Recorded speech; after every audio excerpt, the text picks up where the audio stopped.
Hi guys, I wanted to take a few minutes to talk to you all today about ways to really manage teaching from home, especially if you're a parent like myself that's also working from home. Some ways to really kind of manage teaching from home, some resources hopefully, and also just some ways to get through it all.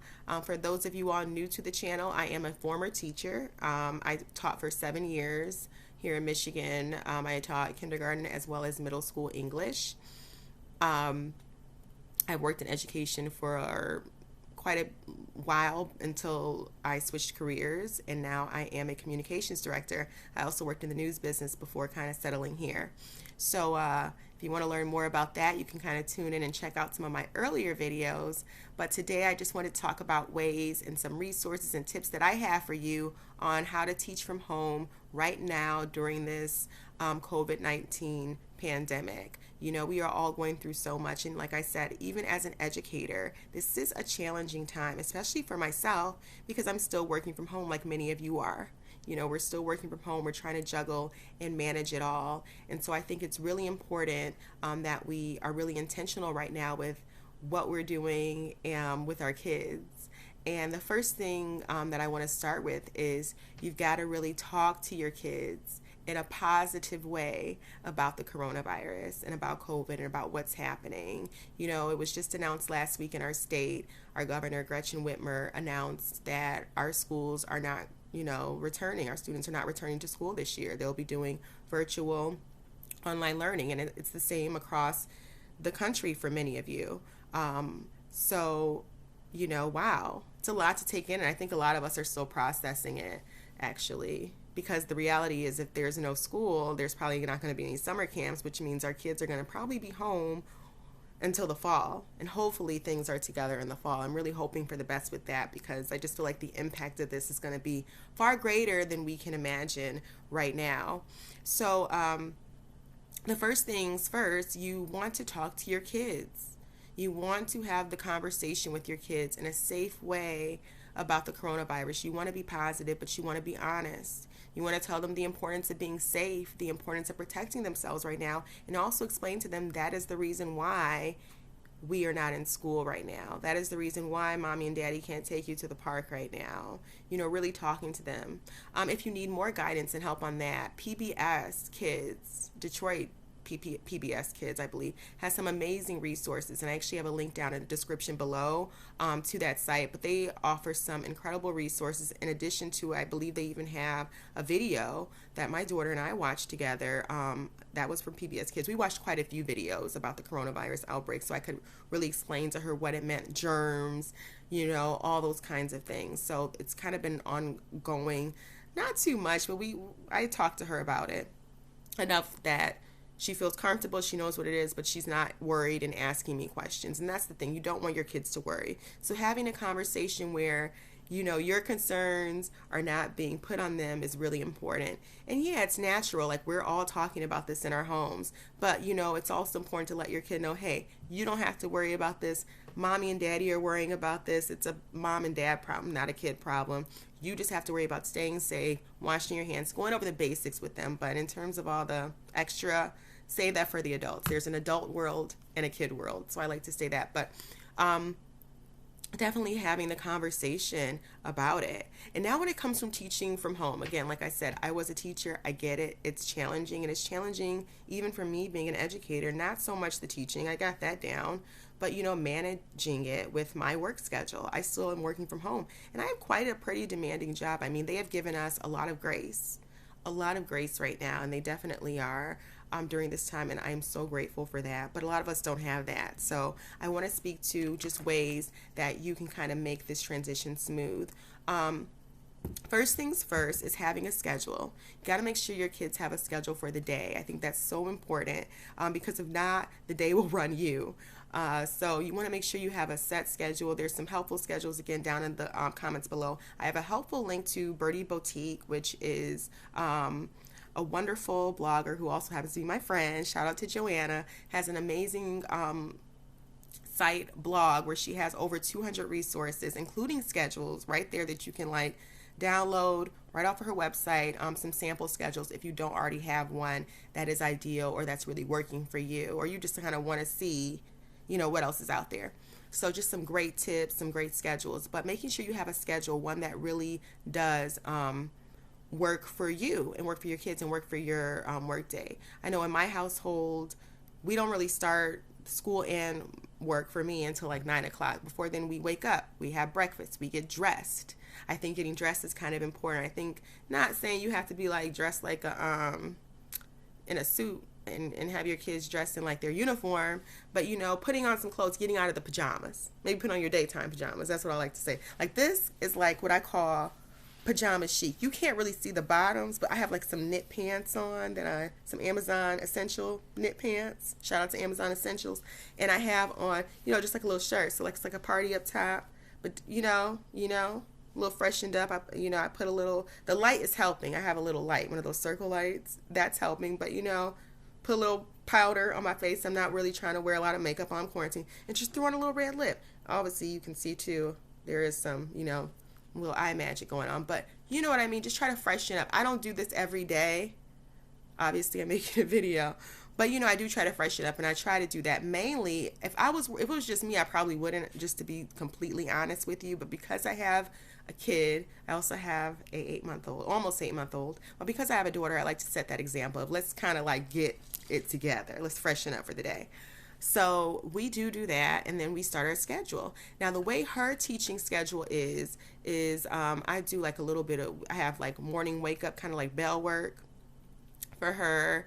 We then move into like English reading. Right now I'm using a kind of a mixture of things with her. I'm using like a little bit of Hooked on Phonics. My daughter is a very high level reader, so I'm using a little bit of Hooked on Phonics with her. I think like level 2. And then we'll do like some, like kind of story mapping of a story, like beginning, middle, and I kind of like do little like the printable story maps, or just write up kind of a graphic organizer from her. We do that a lot. Then she has a little like Starfall or like Tech Time. She does ABC, IXL, or Starfall, or what's the other one that she does a lot of? I can't think right now. There's another site. I'm going to put it down in the description below. It'll come to me.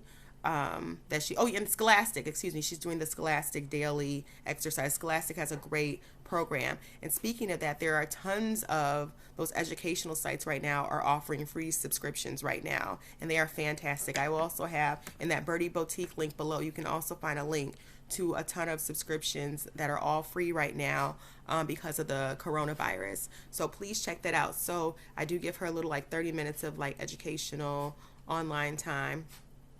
And then, let's see. My dog is just making all this noise behind me. I hope you guys don't hear it. She's just like, anyways. So, I have that built in. And then we have lunch. And we have lunch. Like, I take a break too from work at this time. So we have lunch. Because it's a lot for all the parents. Shout out to all of us making this transition and trying to hold it together right now. Because I hope you're really trying to hold it together for the kids. But we're going to get through this together, which is why I'm doing videos like this and more to come. So, yes, making sure that you have that schedule, making sure that you're giving yourself a lunch break. Like I said, I give myself a lunch break too, and we go outside together. Look at the divinity in this time. I mean, on the positive side, all this family time that we would have never gotten. Sucks there's a virus, and it sucks because it's real out here, but if it hasn't affected you, I mean, you really can focus on your family right now. So going outside, that's something that we do during that time. When we come back to work, I have her math usually out. Then she has usually a science lesson, or arts and craft or something. I even have a special built in. Her piano teacher offers virtual classes. We do that Mondays now. And I'm trying to find another one, so my eyes are peeled, but looking for virtual classes, all those things. So there's not really a lot of opportunities throughout our day for extra tech. We don't really do extra screen time throughout the day. And screen time is something I really believe in managing. If you're new to the page, I'm also an internet wellness advocate.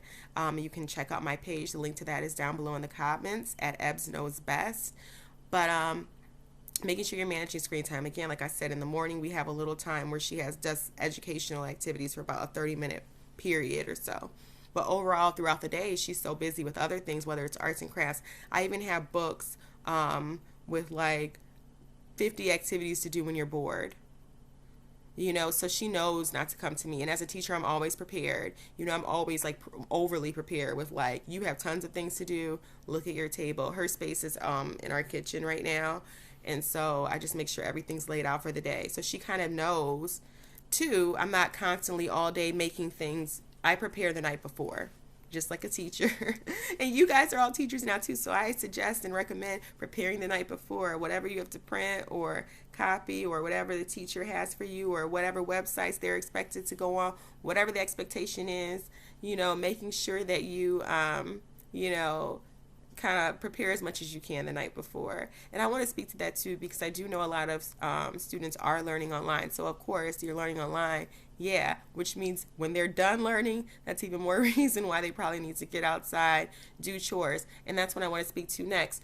Two, this is a great time for you to really introduce chores. Most of us already have some type of chores for our kids, but really introducing them like, okay, you have to do 2 chores, 3 chores, whatever it is in your house. I don't know how your house looks, but you need to do this amount of chores before we even talk about screen time. Before we even talk about the iPad, after school. After school, there's still some things you have to do. During the day, there's some expectations I have. Was your work satisfactory? Did you complete your chores? Introducing chores is a great thing to do during this time, and introducing just maybe some things and some expectations around the house. Maybe now they're expected to help prepare a meal once a week. Maybe now they're expected to create a family night or plan a family night once a week. Tis the season to get creative, and hopefully some of these things last past this quarantine period. It kind of sets the precedent for more family time, more bonding, and it's really appreciating those closest to us as well as those that we might have been taking for granted. So yeah, I definitely recommend that. Cutoff time for when it comes to screen time and all that too. During the school year, I always have like 5 must-dos before the tech use, but coming up with things again, and this kind of just goes right along with the chores and things, coming up with a set of things that your child must do before screen time. For us here, Chloe has to be done with all of her schoolwork. She has to go outside. Or if it's bad weather, we also have like fitness options on the television. Shout out to Cosmic Kids Yoga and Zumba for kids. We have fun here. So we'll do something like that. She's also expected to practice her piano for at least 20 to 30 minutes a day. Her song. So I have to like hear her practicing, and then she like shares it with me. We have a daily song that she practices. So that's the expectation. Spending time with her animals. We have 2 dogs, Sasha and Bonnie. Sasha, you might have heard like doing all her morning waking up and scratching in the background. Hopefully it wasn't too distracting. But Sasha, so she spends time with them, and then she earns screen time. And I have a limit. I have an iPad, so I do use the screen time apps. So I do have a limit for the day. I think the limit for her is about 2 hours. So, and usually, honestly, after she does all that, it's like 4 or 5 o'clock, and then we have dinner, and there's no devices at dinner time. No, we're not doing that. Yeah, we're talking, especially now that we're all home. My husband can't go to the gym either, which is like, we're all home. So we have dinner now, and I'm cooking too, so you guys are going to enjoy, whether it's steak or cereal, we're going to sit and enjoy it, whatever's for dinner, because listen, the struggle is real with these meals. Drop your meal ideas in the comments. I need help. Easy. I like easy one-pot wonders. I'm open to all suggestions. But, by the time we get done with that dinner, it's like 6, and the 2 hours of screen time, then it's bedtime. So 2 hours is just enough for our family. You figure out what works for you, but that works. Again, the same way you earn it, you can lose it. So if any of these things like that I mentioned prior to this, any issues, any talking back, anything, I use it as a tool. I will take away screen time. Talking back 20 minutes. And I do it right on my little phone, from my phone. Just start deducting. And it works for me. If your kid's more challenging, you might have to use a different approach. For my kid, it really works. It freaks her out. And I will shut off that iPad in a minute. Shut it down. Okay, so use tools that you can use if you don't have an iPad. Maybe you have a tablet. There are several helpful apps. I have some of those on my Facebook page at EbsKnowsBest. And if you leave your email in the comments, I'd be happy to send you some resources. Just let me know what you need, and I'd be happy to email you. Because guess what? I have free time. So much free time right now. So yeah, there's that. I just want to make sure I'm following my little helpful notes here.